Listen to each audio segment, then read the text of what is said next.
Good evening, and welcome to our week 7 of PQP1. We're recording today from Thunder Bay in the traditional territory of Animkiwaju, Fort William First Nation, and we'd like to welcome you to the last week of the class. Yes.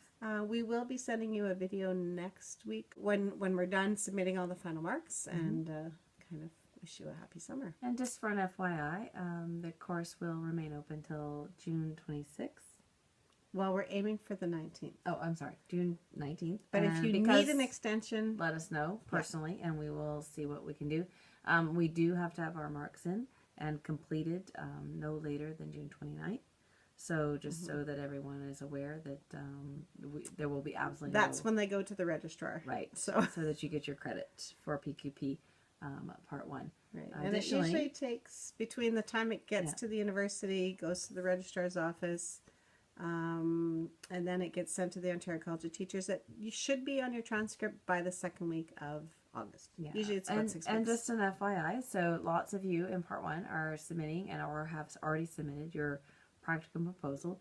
Be sure that it's lovely to get them in our emails, but be certain that you have dropped it in the assignment Dropbox. And the reason for that is that's where we keep track of them. So we can go back because your practicum proposal will actually be used for your Part 2. So if there's any issues or something didn't come through, that is where we go back, and there's a permanent repository is in that assignment Dropbox. So be certain that you put your signed practicum proposal, that means signed by you and your mentor, in that Dropbox, and we will be sending them back to you after we have signed them and reviewed them. So. And we'll be sharing those actually through Google Share to your lakeheadu.ca account. So once you're completed the Part 1 of the course, all correspondence outside of the course to do with your practicum has to go to the lakeheadu.ca account.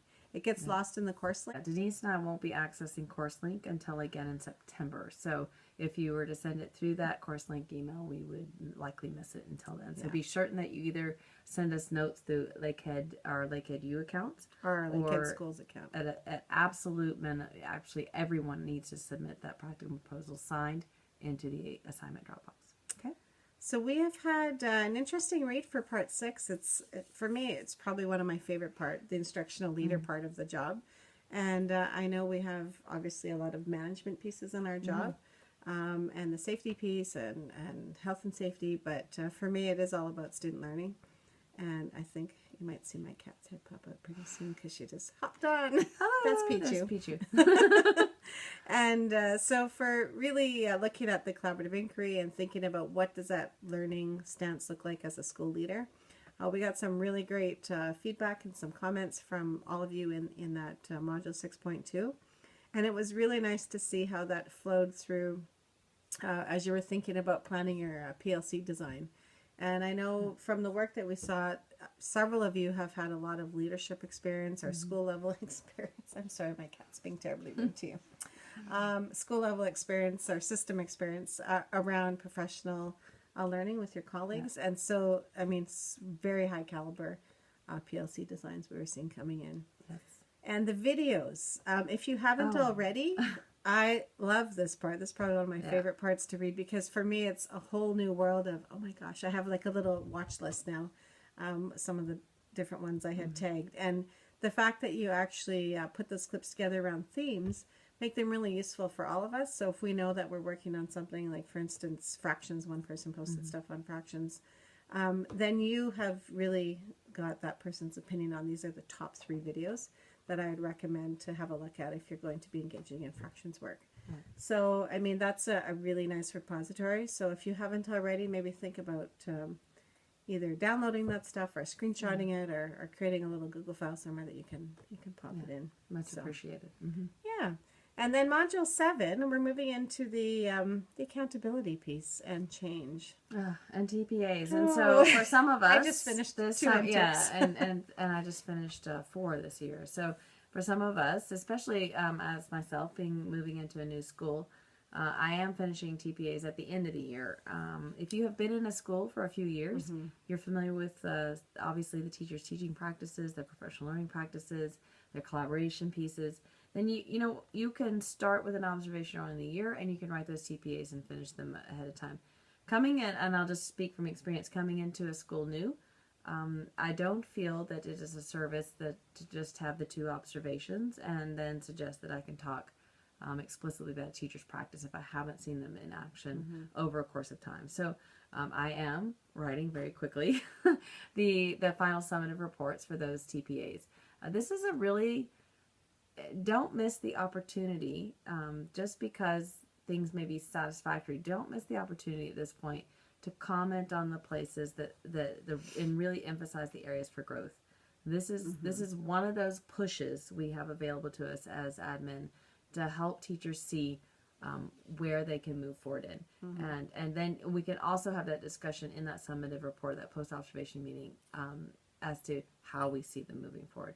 So when you do write that, and there's the nice fine line between there's unsatisfactory performance and you will know it, and that starts an entirely different process. But when there's satisfactory performance, generally, not just generally, actually, I would say almost always, there is some space for improvement. And be sure you don't lose that opportunity at that time. Because it's one of the few times that you get that are of an explicit nature to work with that teacher. Right. And for those of you who are working with new teachers, one of the things is to keep in mind is a very experienced person who, like yourselves, who have been maybe in education for 15, 18 years, 10 years, and working at a school leadership space and had a lot of learning. What your TPA might look very different than a first-year teacher's NTIP TPA. So I kind of think in terms of like the reading continuum, and I think of like what is a reader, and if we look at like reading for meaning around level L to Z, I think of kind of the new teacher, NTIP, in the LM category, and my experienced teachers down in the XYZ and off the charts category. So while I look at assessing based on the competencies and then the NTIP, they just give you one actual thing to look at per box. But I don't try to have them be working at that same spot. But the feedback, and I work that I try to come in as regularly as I can to work with the teacher, have conversations with the teacher, give them little bits of feedback to work on, notice it the next time you're coming in, especially if you see that improvement, and then feed them that little next piece of feedback. So by the time, January, February comes and you might do their first observation at that point, it's going to be much better than it will have looked in September or October.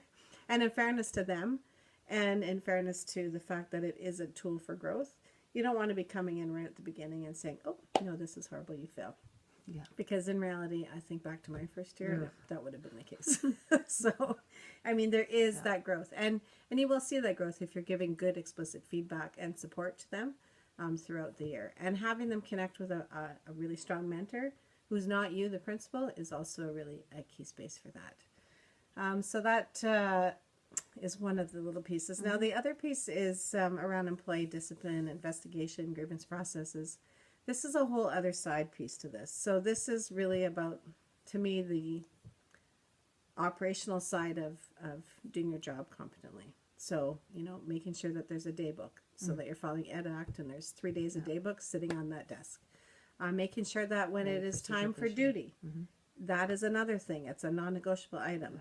If they're, consistently not on duty or, different than, maybe they were feeling sick and they had to go to the bathroom and they tag someone to go out for them. That's a different kind of situation. But arrival times, 15 minutes before the beginning of the day, 5 minutes before the end of the day, staying 5 minutes after the day.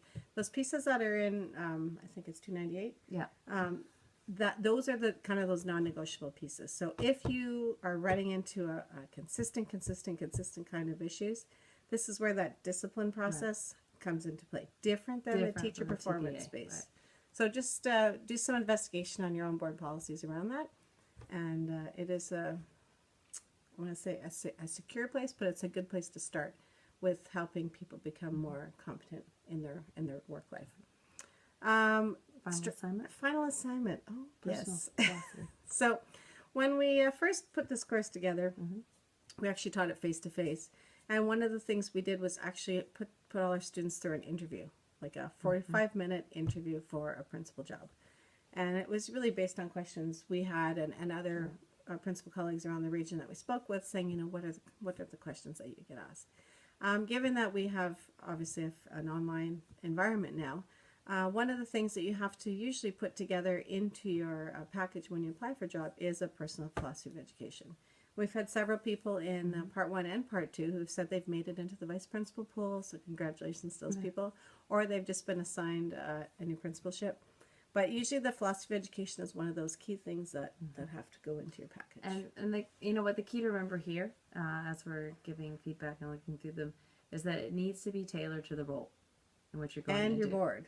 Well, and your board, right? So you need to do your research, do your homework, and be certain that your philosophy does express your personal beliefs about education, but that it is specific to the role and to your board's plans. So it is a key part of that interview piece, or that getting to the interview stage. So you want to be sure that you look at those two pieces. And it does say submit to a Dropbox, but in actual fact you put it in the assignment section. Yes. And there's a little section there for the philosophy. Okay. So we will talk to you next week. Have a good weekend. You have till Monday to get everything in. If you need longer, please send us an email, and we will grant that. That's not a problem. Okay. But otherwise, we'll mark based on what we find Monday. Okay, right. So you have a great week. Enjoy the last 2 weeks of school for those of you ending this month. And have a great summer. Yeah, enjoy.